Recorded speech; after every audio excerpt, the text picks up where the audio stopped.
Hello, curious minds. So today we are going to discuss one of the most important form of poetry, that is the verse drama. Now, before understanding the term verse drama, let us understand the two words separately. Now, a drama is a literary work written to be performed on a stage through dialogues and actions, whereas verse, on the other hand, refers to writing in poetry, usually with rhythm, meter और other poetic qualities. ठीक है, ये जो term drama है simply means नाटक, जो कि हम स्टेज में परफॉर्म कर रहे होते हैं, जिसमें कि डायलॉग्स होता है, कुछ एक्शंस होता है. लेकिन ये जो टर्म है वर्स, ठीक है, वो एक राइटिंग है, पोएट्री के फॉर्म ऑफ राइटिंग को ही हम लोग वर्स बोल रहे हैं. ठीक है, जिसमें कि रिदम होता है, मीटर होता है और बाकी जितने भी पोएटिक क्वालिटीज़ हैं वो सारे इसमें मिलती हैं. Now when we combine these two words, we get verse drama. Therefore, verse drama is a play in which most or all of the dialogues are written in poetic verse instead of ordinary prose. ठीक है, normally कोई भी नाटक में जो dialogues होते हैं, जो कैरेक्टर रिसाइट कर रहे होते हैं, वो आपके प्रोज के फॉर्म में रहता है. लेकिन वर्स ड्रामा में क्या होगा, यही डायलॉग्स जो होंगे ये पोएटिक वर्सेस में लिखी होंगी instead of an ordinary prose. चलिए एक एग्जाम्पल से समझने की कोशिश करते हैं. अगर एक किंग प्रोज के फॉर्म में एक सेंटेंस बोल रहा है जो कि है I am afraid of losing my kingdom. अब इसी सेंटेंस को जब वो वर्ड्स के फॉर्म में बोलेगा तो जो इम्पैक्ट है, जो डेप्थ है, वो थोड़ा इन्हांस हो जाएगा. कैसे? तो वर्ड्स में वो कुछ इस तरीके से बोलेगा, The crown upon my head grows strangely cold as fear walks silently beside my throne. ठीक है, इस सेंटेंस में हमें यहाँ पे थोड़ा सा राइमिंग भी दिखा, रिदम भी दिखा और ऑल ऑफ अ सडन जो एक इमोशनल डेप्थ था, जो गहराई थी सेंटेंस का, वो इसमें ऐड ऑन हो गया है, वो इसमें बढ़ गया है as compared to the prose one. यानी कि अगर सिंपल शब्दों में कहें तो a verse drama is a dramatic composition in which most और all of the dialogue is written in verse instead of prose. ठीक है, यानी कि अधिकांश जो आपके डायलॉग्स होंगे वो प्रोज में ना लिख करके वर्ड्स के फॉर्म में लिखी जाएंगी. Now let us look upon the characteristics of words drama. ठीक है, इसके क्या क्या कैरेक्टरिस्टिक्स है उसको देखते हैं. सबसे पहला तो यही हो जाएगा कि it is written in words. नाम में ही पता चल रहा है कि ये वर्ड्स के फॉर्म में लिखा जाएगा. Now the dialogues are poetic rather than conversational. Normal day to day life के कॉन्वर्सेशन से हट करके ये क्या पे फोकस कर रहा है, तो ये वर्ड्स पे फोकस कर रहा है.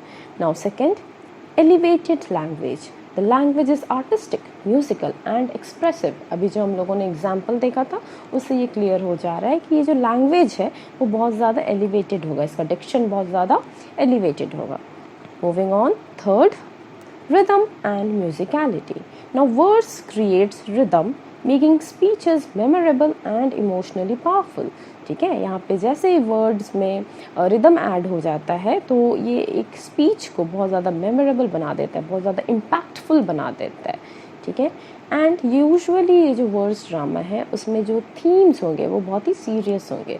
So the fourth characteristics is serious themes. Words drama generally deals with religion, morality, heroism, sacrifice, philosophy, politics, human destiny, etc. ठीक है, तो जो भी इम्पॉर्टेंट, जो भी सीरियस ग्रेव मैटर्स होंगे, ग्रेव थीम्स होंगे, उन पे ये फोकस करता है. Now emotional intensity. Now poetry has this potential to express emotions more deeply than ordinary prose. हम लोग ऊपर एग्जाम्पल में ये चीज़ समझ चुके हैं. Next characteristic, symbolism and imagery. Now writers frequently use metaphors, symbols and vivid imagery. ठीक है, ये सारी चीज़ हमें देखने को मिलता है किसमें, तो वर्ड्स में हम ये सारी चीज़ों को अच्छे से देख सकते हैं. यहाँ पे जो ऑथर होगा, जो राइटर होगा, वो मेटाफर्स, ठीक है, कंसीट्स वगैरह का, मेटाफर वगैरह का, इमेजरी वगैरह का यहाँ पे बहुत अच्छा यूज़ करता है. अगर वर्ड्स ड्रामा के ओरिजिन के बारे में, उसके डेवलपमेंट के बारे में बात करें तो एंशिएंट ग्रीस में हमें इसके रूट्स मिलते हैं. Now verse drama began in ancient Greece. ठीक है, playwrights like Aeschylus, Sophocles and Euripides, Aeschylus को हम फादर ऑफ ग्रीक ट्रेजेडीज़ भी बोलते हैं, ठीक है। तो ये सारे जितने ट्रेजेडियंस हैं, ये सारे ट्रेजेडियंस पोएटिक फॉर्म में ही ड्रामास को लिखा करते थे। नाउ धीरे धीरे from Greece the tradition traveled to Rome and then it eventually reached England and during the Elizabethan age यहाँ पे ढेर सारे थिएटर्स फ्लरिश हुए, जिस वजह से इस एज को greatest period of verse drama भी कहते हैं, ठीक है। इस एज में थिएटर्स बहुत सारे सेटअप की गई हैं और यहाँ पे पोएट्री भी जो है वो एक नेचुरल लैंग्वेज बन गया है for the stage, for the performances, ठीक है। Now the greatest master of verse drama was William Shakespeare. Most of his tragedies and histories are written in blank verse, which is unrhymed iambic pentameter. इनके कुछ बहुत ही famous examples हैं, Hamlet, Macbeth, King Lear, Othello etcetera. फिर moving on we have Jacobean period, ठीक है। Chronology में हमें फिर जैकोबियन पीरियड मिलता है। अब इस एज में दूसरे राइटर्स हैं जैसे कि Christopher Marlowe, Ben Jonson, John Webster etcetera, और इन्होंने ये राइटिंग का, ये जो पोएटिक फॉर्म में ड्रामा लिखने का ये जो ट्रेडिशन है इसको कैरी फॉरवर्ड किया। But as soon as we enter the restoration age, ठीक है, जैसे ही हम रेस्टोरेशन एज में एंटर करते हैं यहाँ पे हमें एक चीज़ देखने को मिलता है कि प्रोज ड्रामा अब फिर से ज़्यादा पॉपुलर होने लगी है। क्यों? क्योंकि अब ऑडियंसेस जो हैं वो रियलिस्टिक कॉन्वर्सेशंस को ज़्यादा प्रेफर करने लग गए थे और इसी वजह से यहाँ पे वर्स ड्रामा का हमें ग्रेजुअल डिक्लाइन देखने को मिलता है। लंबे समय तक डॉर्मेंट रहने के बाद जब हम 20th सेंचुरी में एंटर करते हैं तो फिर यहाँ पे हमें दोबारा से इस पोएटिक फॉर्म का रिवाइवल देखने को मिलता है और इसका क्रेडिट जाता है टी.एस. एलियट को।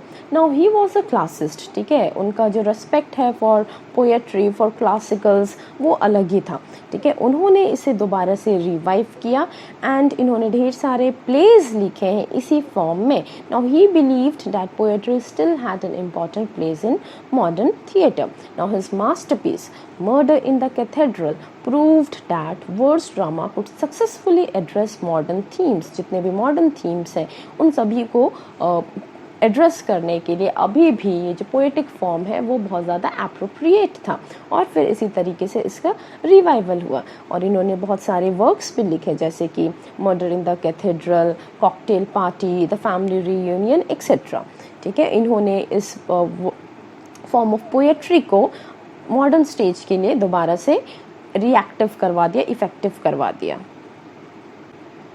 अब अगर कुछ इम्पॉर्टेंट राइटर्स जो कि एसोसिएटेड हैं वर्स ड्रामा के लिए उनका बात करें तो उनमें सबसे इम्पॉर्टेंट नाम हो जाएगा William Shakespeare. Now note a thing कि हम लोग यहाँ पे एंशिएंट ग्रीक राइटर्स के बारे में अभी डिस्कस नहीं कर रहे हैं, हम लोग इंग्लैंड से ही स्टार्ट किए जा रहे हैं, ठीक है। तो विलियम शेक्सपियर इम्पॉर्टेंट नाम हो जाएगा। इनके जो वर्क्स हैं वो हैं Hamlet, Macbeth, Othello, King Lear, ये सारे ही वर्क्स पोएट्री के फॉर्म में ड्रामा में लिखी गई है, यानी कि वर्स ड्रामा है। Moving on we have Christopher Marlowe जिन्होंने Doctor Faustus, a very great work, उससे लिखा है। And then we have John Milton जिन्होंने सैमसन एगोनिस्टस लिखा है। Then we have T S. Eliot जिन्होंने Murder in the Cathedral, the Cocktail Party, the Family reunion जैसे famous works लिखे हैं। And then we have Christopher Fry जिन्होंने The Lady's Not for Burning लिखा है। नाउ अगर एग्ज़ाम पॉइंट ऑफ व्यू से आपको अगर ये याद रखने में डिफ़िकल्ट हो रहा है तो you can just remember a trick, that is verse. Verse drama है तो वर्स, ठीक है। Now V stands for verse instead of prose, ठीक है, प्रोज नहीं है इसमें, वर्स है। And then E stands for elevated language, automatically यहाँ पे जो लैंग्वेज है वो एलिवेट हो जाएगा जैसे ही हम प्रोज को रिप्लेस करेंगे वर्स से। Now then R stands for rhythm, verse आ गए तो उसमें रिदम ऑटोमेटिकली ऐड हो जाती है। S stands for serious themes, जितने भी ग्रेव मैटर्स थे, जितने भी सीरियस सब्जेक्ट्स थे जैसे कि रिलीजन है, मोर्टैलिटी है, ये सारे जो भी इमोशंस थे, ठीक है, वो सारा यहाँ पे सीरियस मैटर को अच्छे से पोर्ट्रे करता है। And then E stands for emotional intensity, words के पास ये पोटेंशियल है कि इमोशनल इंटेंसिटी को बहुत ही अच्छी तरीके से यहाँ पे ये प्रेजेंट करें। Now suppose you get a question in your examinations, you get a question to write a short note या फिर long note on verse drama, ठीक है। तो आप इसमें कुछ भी लिख रहे होंगे तो इसको टाइम एंड अगेन आपको यहाँ पे प्रोज से कंपैरिजन करते हुए लिखना होगा। तो आप यहाँ पे कुछ कंक्लूजन जो देंगे वो बहुत ही ओपन एंडेड टाइप से, ओपन एंडेड तो नहीं, डिप्लोमेटिक टाइप से देंगे, ठीक है। And you can use conclusion, इसी तरीके का कुछ कंक्लूजन आप यूज़ कर सकते हैं अपने आंसर में, जो कि कहता है verse drama combines the beauty of poetry with the power of theatre. ठीक है, यहाँ पे हमें पोएट्री का ब्यूटी के साथ साथ थिएटर का पावर भी मिल रहा है, which makes verse drama an important tool of writing. ठीक है, tool for writing. Now it transforms ordinary dialogue into artistic expression, making emotions deeper, language richer, and dramatic moments unforgettable. Although prose drama dominates modern theatre, verse drama continues to occupy a special place in English literature through the works of Shakespeare, Marlowe, Milton and T S. Eliot. ठीक है, भले ही अभी के time में modern theatre में pros का ही दबदबा है, लोग प्रोज में ही प्रेफर कर रहे होते हैं, लेकिन अगर हम लोग इंग्लिश लिटरेचर का बात करें तो इसमें ये जो वर्ड्स ड्रामा है उसने बहुत ही एक रिमार्केबल पोजीशन को गेन कर रखा है। ठीक है, क्यों गेन कर रखा है? क्योंकि भाई महान writers like Shakespeare, Marlowe, Milton, Eliot ने ये डिजर्विंग पोजीशन वर्ड्स ड्रामा को दिला के रखा है through their notable works. Now that was all about words drama. I hope this video will be helpful for you all, and especially for the students who are preparing for their semester examinations. If you have any doubts or queries related to this, you can post it in the comment box, and please do let me know if you want more videos related to your syllabus.